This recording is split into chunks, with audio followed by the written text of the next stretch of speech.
Non stop. देखो आज यद्यपि मुझे दो शब्दों के संदर्भ में, दो जीवन के सनातन शाश्वत सत्यों के संदर्भ में अधिक कहना है। एक है अथ योगानुशासनम, अनुशासन, मर्यादा, डिसिप्लिन, शरीर में, इंद्रियों में, मन में, आहार में, विचार में, वाणी में, व्यवहार में, स्वभाव में, संबंधों में, आचरण में। अनुशासन ही योग है। लंबे लंबे शासन के साथ।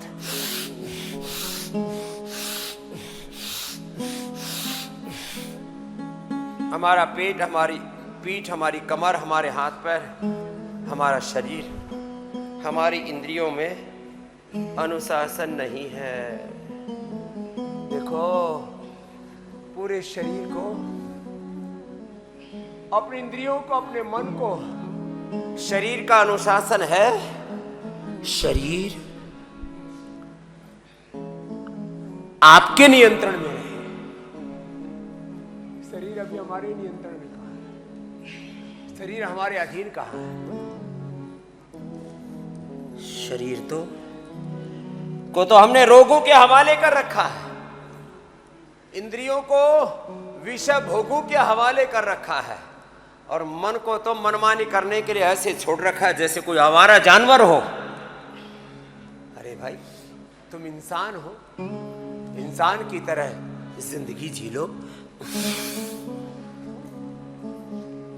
जो अपने शरीर को, अपनी इंद्रियों को, अपने मन को, अपने मन में उठते हुए विचारों को, वृत्तियों और प्रवृत्तियों को नियंत्रण में नहीं रख सकता, वो इंसान नहीं, हैवान, शैतान हो जाता है। वो अपने स्वधर्म से गिर जाता है। इसलिए दो तीन शब्द बड़े गूंजते हैं इस समाज में। एक है स्वाधीनता, आजादी, फ्रीडम। तुम आजाद कहां हो? तुम तो शरीर के गुलाम, इंद्रियों के गुलाम, मन के गुलाम। कोई ज्यादा बड़ी गुलामी ना करता हो तो खाने पीने की चीजों की गुलामी तो मैंने देखा 99% लोगों में है। हमारी दासता है, हम फिसल जाते हैं, हम बहक जाते हैं रोटियों के ऊपर ही, दाल के ऊपर ही।